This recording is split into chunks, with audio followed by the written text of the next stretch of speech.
The Committee on Military, Veterans, and Homeland Security will come to order. Mr. Clerk, will you please call the roll to establish a quorum? Chair Conlon. Here.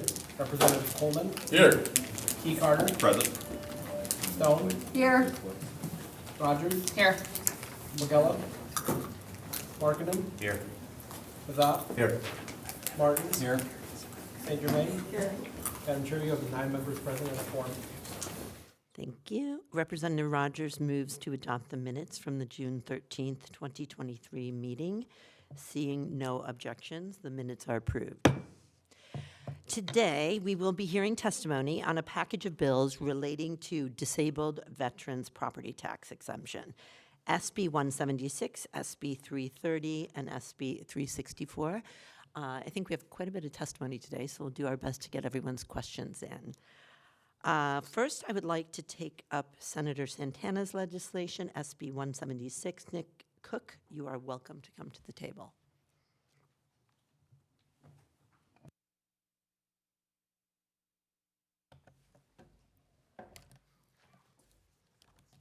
Chairwoman Conlon, members of the committee, thank you for having us here today. I'm Nick Cook, Chief of Staff for Senator Santana. Senate Bill 176 codifies a longstanding tax tribunal judgment and a legislative intent that if a veteran was eligible for the tax exemption prior to passing, then the exemption would pass to the unremarried spouse. Unfortunately, in the Lockhart versus Ottenhagen case, the courts ruled that the unremarried spouse could only remain in the property they owned while the veteran was alive. Could you imagine losing your spouse and being told that you must remain in the house that you raised your family and spent your best years of your life? Or move and restart or downsize as you age and then be faced with a tax burden that you had never faced in the last years of your spouse's life. Spouses serve. They deal with the medical complications and the invisible wounds of war.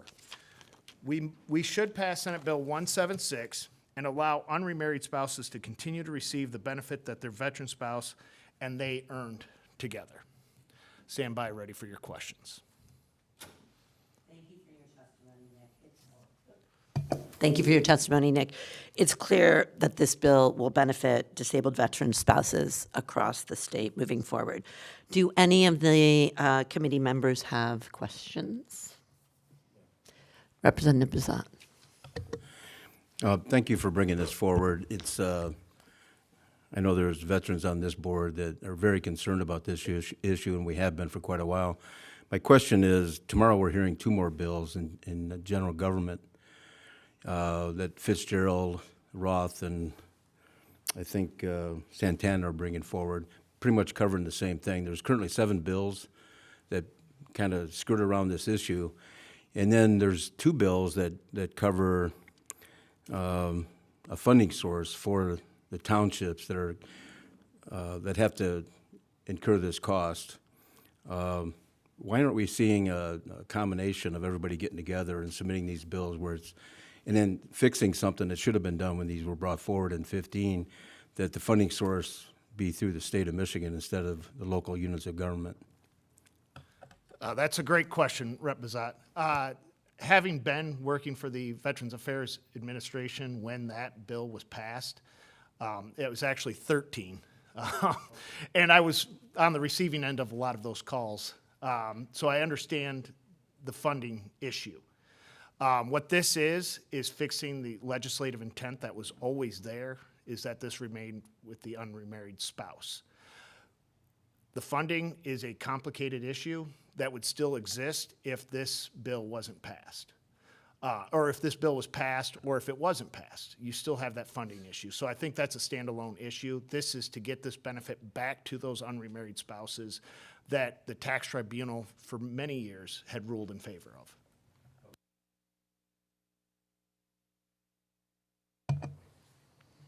Representative Rogers. Thank you. I would echo some of what Representative Bazat's comments are. I'm supportive of trying to figure out this, but making sure that we get it right. One of my questions, I was reviewing the Lockhart decision, last evening, and one of the questions I have is how this would affect does it talk about homesteaded, and how would it work if a couple owns multiple properties? And what if the property in question is a non-homesteaded property? Could you speak to how that would fit in this legislation? As for how it affects the non-homesteaded property, I'll let Treasury answer those questions on that. They're a little bit more on the subject matter expert, but this is for their principal residency exemption. Homesteaded, to be clear. Correct. Thank you.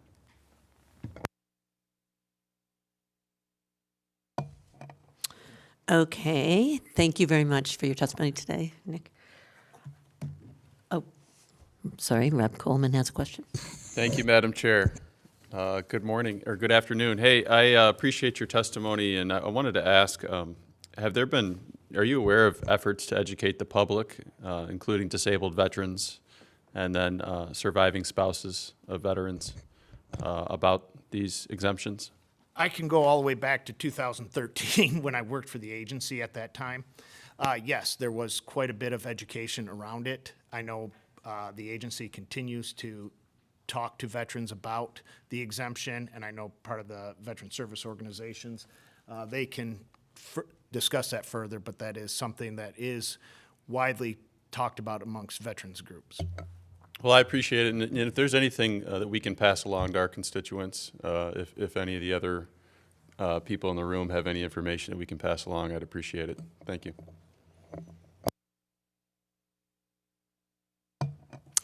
Okay, thank you, Nick, for your testimony. Next, we will hear from Senator Kavanaugh's office on SB 330. The floor is yours, Senator.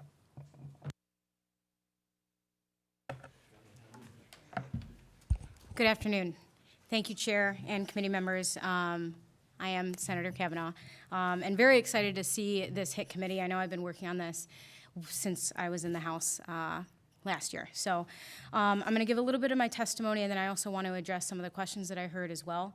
Senate Bill 330 proposes a series of changes pertaining to the application process for property tax exemptions for 100% disabled veterans, as well as the procedure followed by local governments in handling these exemptions. Along with Senate Bill 176, the bill eliminates the requirement for disabled veterans to file annually for the exemption, starting in the 2025 tax year. With this change, veterans will only need to file their application in 2024, alleviating what our veterans have expressed is a significant burden, and I have heard from my own constituents on this matter, as well as across the state. Additionally, this bill empowers the local assessors to oversee the application process rather than relying on the Board of Review. Many communities face substantial blockage and delay in their Board of Review. Granting assessors the authority to handle their entire filing process will expedite and streamline the process, benefiting both our local government and our veterans. Lastly, Senate Bill 330 requires the local governments establish an audit mechanism in accordance with guidelines set forth by the State Tax Commission.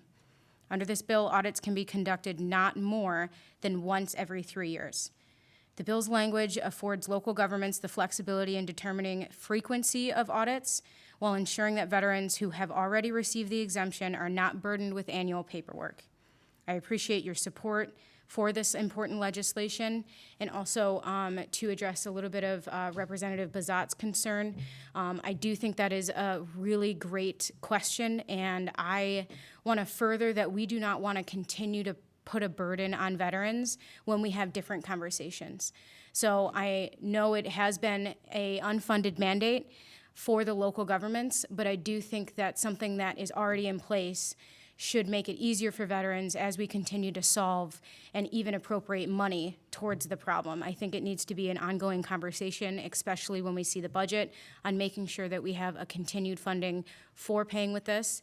And I gave my word that I will be able to have these conversations because I would like to see us to alleviate the burdens that veterans have while also trying to fix the unfunded mandates that exist in local governments because when this was first established. And also working with the agency and department as far as getting the word out especially if it's voted out of this committee and into law, and working with my local House members and senators to make sure they're aware of it. Because we also want surviving spouses to know that this is going to be a new opportunity that they've never seen before. Thank you. Thank you for your testimony. Can you explain a little bit the audit, why the audit is necessary? Is that just to make sure that they're still living in that? Yep, so the audit was something that was expressed by local governments. The one and done, they were a little bit concerned with any veteran that would not be qualified for the 100% disabled, which very rarely happens. But they just wanted a little bit of an audit in place, but also give the power to the local governments. If they didn't want to do an audit for 1 in 10 years, they can, but I wanted to make sure to put that 3-year cap. So just in case a local government wouldn't be doing it every year, putting the burden back, what we were just trying to alleviate, as far as making sure that they didn't have to provide paperwork every single year, that they can see a little bit of grace with that. Great. Yeah. Yes, Representative Martin. Thank you, Madam Chair. I just want to be clear, and it's not for the senator, but for the committee and for all the testimony. I just want to be clear, we're not talking about just 100% disabled. We're talking about 100% permanent total. Is that correct? Okay, because I Yes. see some written testimony that says total. The wording has been 100%. I just want to make sure it's clarified in the records that it's 100% permanent and total. Yep. Thank you. Thank you. Thank you. Rep. Coleman. Thank you, Senator. Appreciate you being here today, and thanks for bringing this legislation forward. I just wanted to comment on something you said. It is an unfunded mandate. I previously introduced legislation in the prior term to reimburse the locals from the state. It's something maybe we should look at, but I just want to say thank you for bringing this forward. I certainly agree that the exemptions need to be made, so thank you. Absolutely, and a little bit more of a comment is that I do think that problem needs to be solved, and every time we did, it had longer conversations and wasn't something that we can come up with immediately in order to get it passed. I do think there are some options that we can push across the finish line, as well as guaranteeing that there's going to be funding from the state. But again, I didn't want to hold veterans hostage until we could figure out what that would look like. Thank you for your work on this bill and your testimony today, Senator Kavanaugh. Oh, sorry, back to Representative Bizot. Just for clarification, Senator, thank you for doing this. This is huge for veterans, and I can't thank you enough for doing this. Piggybacking off Rep. Martin's question, there's another phase in that there's 3 qualifying things for the veterans. You can be 60%, but 100% unemployable. Does this still apply to that? Yes. Okay. Thank you. Thank you. Thank you. Okay, next we will be hearing testimony from Senator DeMoose on his bill, SB 364. Senator, thank you for joining us. He's not here. All right, I guess we move on. Okay.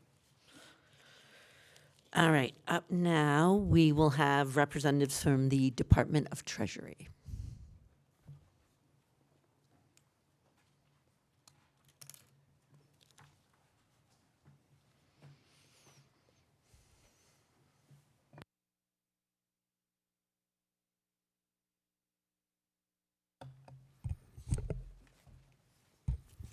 Good afternoon, members. Thank you, Madam Chair, and members of the committee for allowing us to join you today with testimony. My name is Peter Moorman, legislative liaison with the Department of Treasury. With me is David Buick.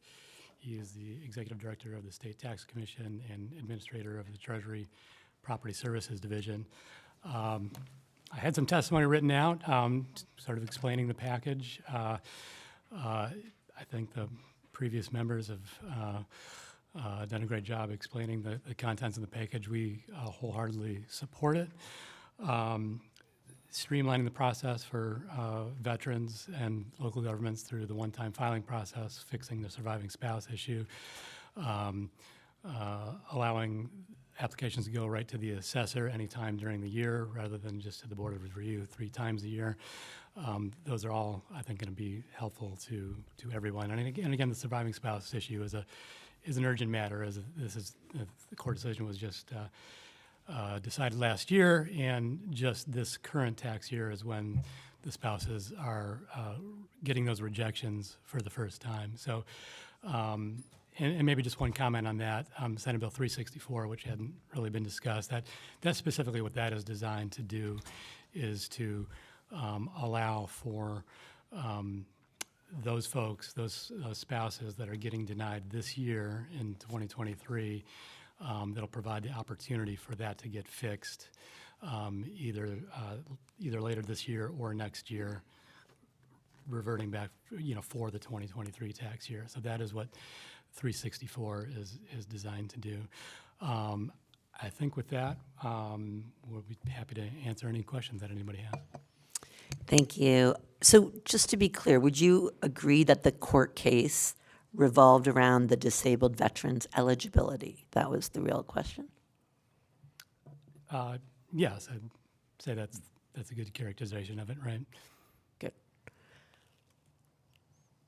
Questions? Okay.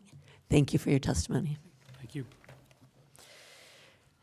Now we will proceed with testimony from individuals who will be speaking in support of all 3 bills. First up is Sue Lockhart. She will be joining us on Zoom. There we go. Good afternoon. And Good Sue afternoon. is the widow of a disabled veteran. And so please feel free now to start your testimony. Thank you. Sure. Good afternoon. Thank you for allowing me to speak to the committee. First of all, to answer a couple of questions, my property, the one that's in question that I reside in now, was not a homestead property because it was gifted to me for $1, and we did not totally reside. We were fixing the house up and repairing it to move into, and was unaware of any veterans benefit that we could file for tax exemption. So I did not file for the tax exemption till after my husband was deceased. And that seemed to be a major deal because, first of all, the house was gifted to me for $1. It was put in my name because his name wasn't on there and because he didn't reside there. Well, he had already passed away.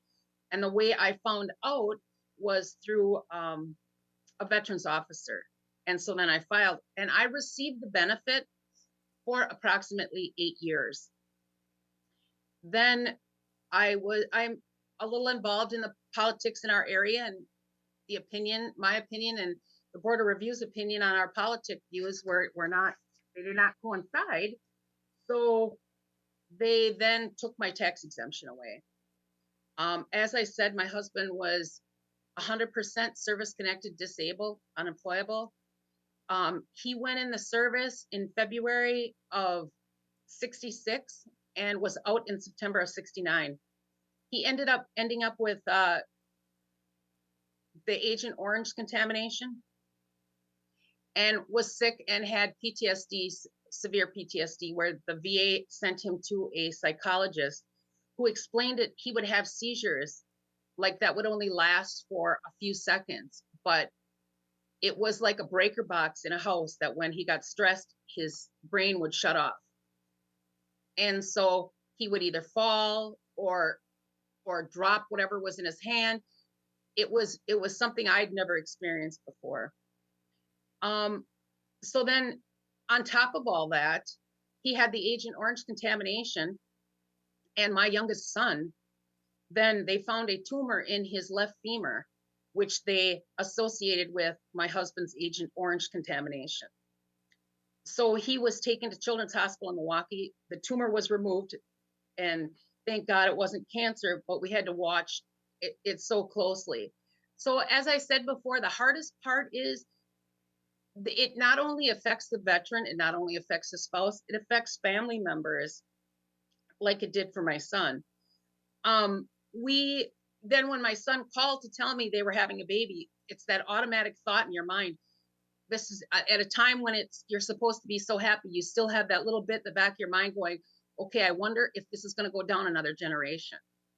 So my question is, I don't understand. All of these things are promised to our veterans. This was a promise that was made. I'm unmarried. And to be able to then take it away after I had it for 8 years, but take it away from veteran spouses, you not only lose that large income that comes in, you lose the person that you thought you were going to spend the rest of your life with. And it's all due to the fact that they took him when he was young and healthy. And then when he was older and needed the help, it's kind of a slap in the face. They take it away. As I stated before, the spouses and families suffer a lot with veterans that are disabled. It's very hard for them to deal with the thought of losing the ability to do a lot of things for themselves. The emotional strain. I believe my husband, I believe he died from his seizures that he had. He hit the cement floor and fractured his skull.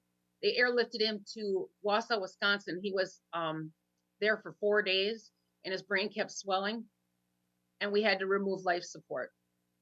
All of this is connected to his duty that he performed for us to have the freedoms that we have. And then to be slapped in the face and this taken away, it's upsetting that my name is even associated with this when it comes to this bill, but I thought I had the right to fight. And so I'm asking that you think about, it's not just the mere money, it's all of the hardships that these families go through, whether it be doctor's appointments, hospital appointments, even filing for the disability takes a long, long time. So your finances are strapped.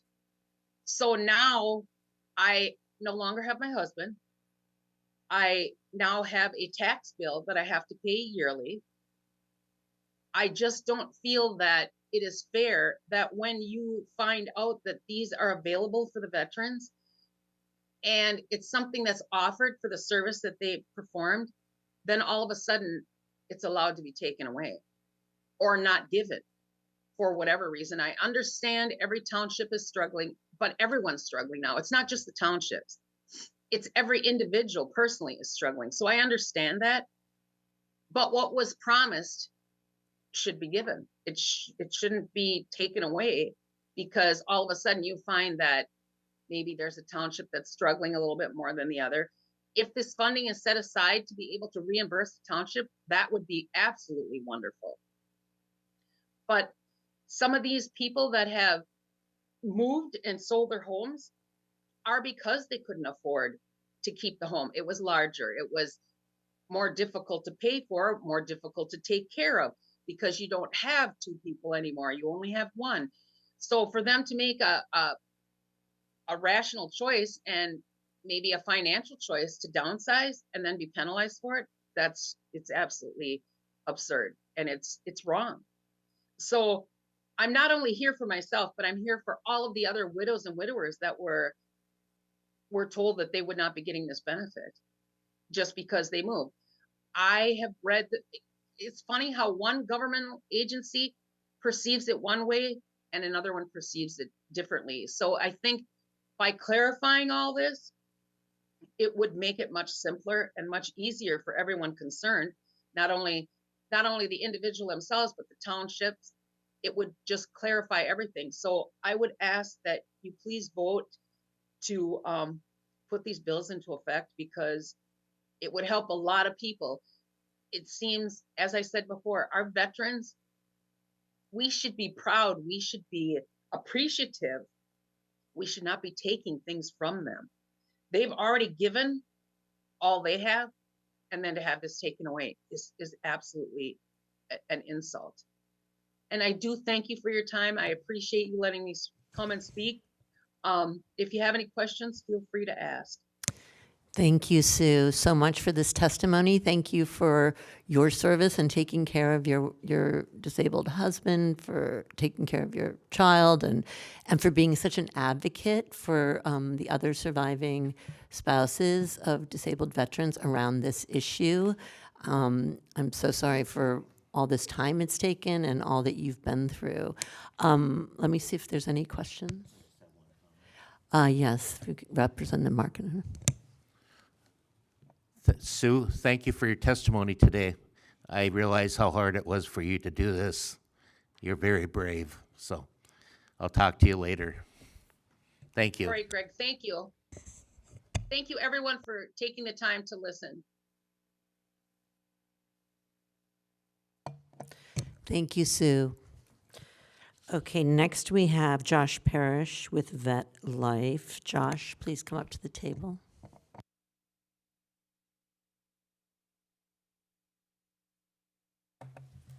Good morning, everybody. Actually, good afternoon, everybody. My name is Joshua Parrish. I'm an Iraq War veteran, and when I left the military, I struggled to find my military benefits. And what I realized very quickly is that we as the government have what I call a reverse veteran service provision model, where we expect the veteran to understand where to go to get their benefits, but when we leave the military, nobody tells us where to go to get those benefits or how to access them. So for the better part of 15 years after I left the military, I worked helping Native American veterans gain access to their benefits. I was a program director for Livingston County Veteran Services, helping with the Emergency Relief Fund. And then prior to starting the nonprofit I'm going to speak about, I worked for the Michigan Veterans Affairs Agency as a regional coordinator, coordinating benefits for around 62,000 veterans. So my wife and I started a nonprofit called Vet Life in 2018. We've received some awards from the governor for a national service impact. One of our events, Vet Fest, has been designated as Michigan's largest free outreach event for veterans and their families. We normally get around 3,000 to 4,000 veterans and their families that attend the event. And why it's so important to involve the family in the process is because what we see with veterans, me included, we're very hard-headed. We don't want to ask for help or assistance. So my 5'6", 105-pound blonde, little bombshell of a wife was the one that was pushing me to get those benefits. So to really get down to the nuts and bolts of why I'm here today, about 2 months ago, our nonprofit, Vet Life, received a phone call from the surviving spouse of a veteran. Her husband had committed suicide in 2019. She kept paying the mortgage, thinking that because he was 100% service-connected and received the veteran's property tax exemption, that when she was paying the escrow, that it would just go towards that. Unfortunately, in 2023, her home was foreclosed upon by one of the townships here in Michigan, over $6,000. It took us about 2 months and working collaboratively with some strategic partners, but we were able to recently save her house and keep her in it.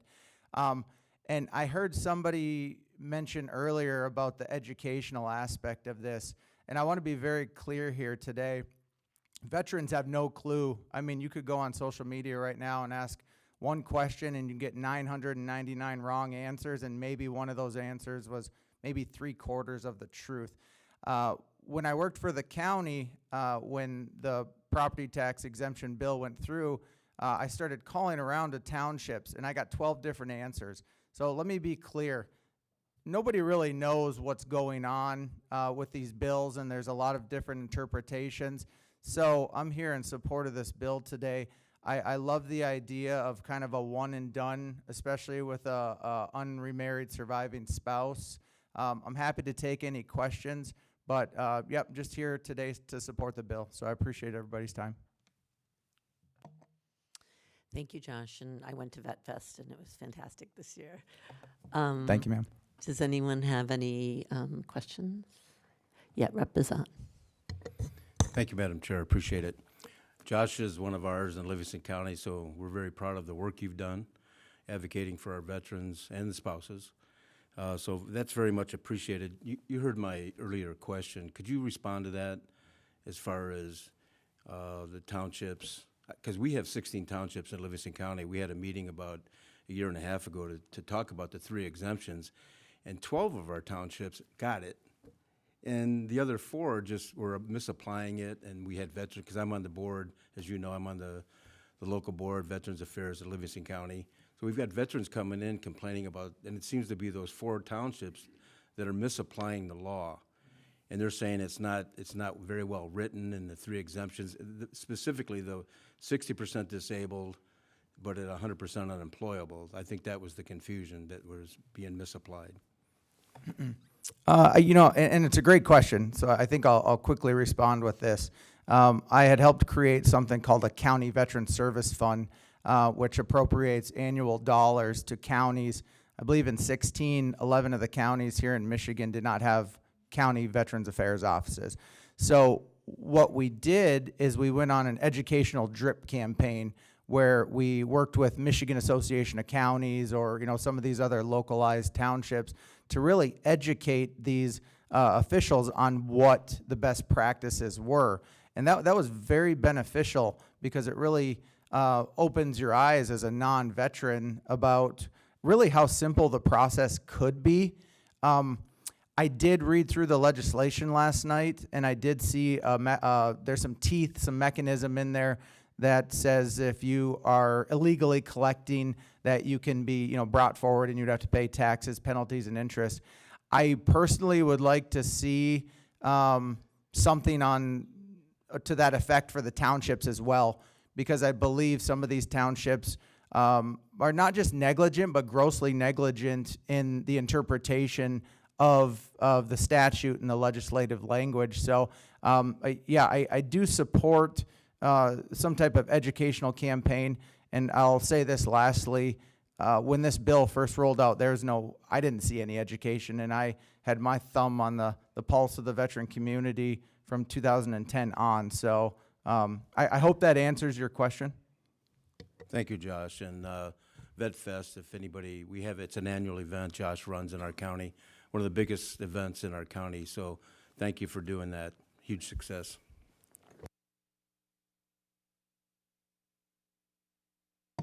Thank you, Josh, for your testimony. Thank you, everybody.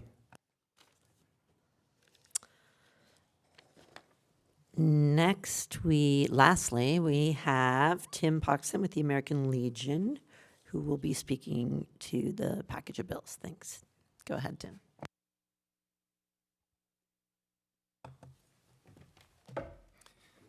Thank you, Madam Chair.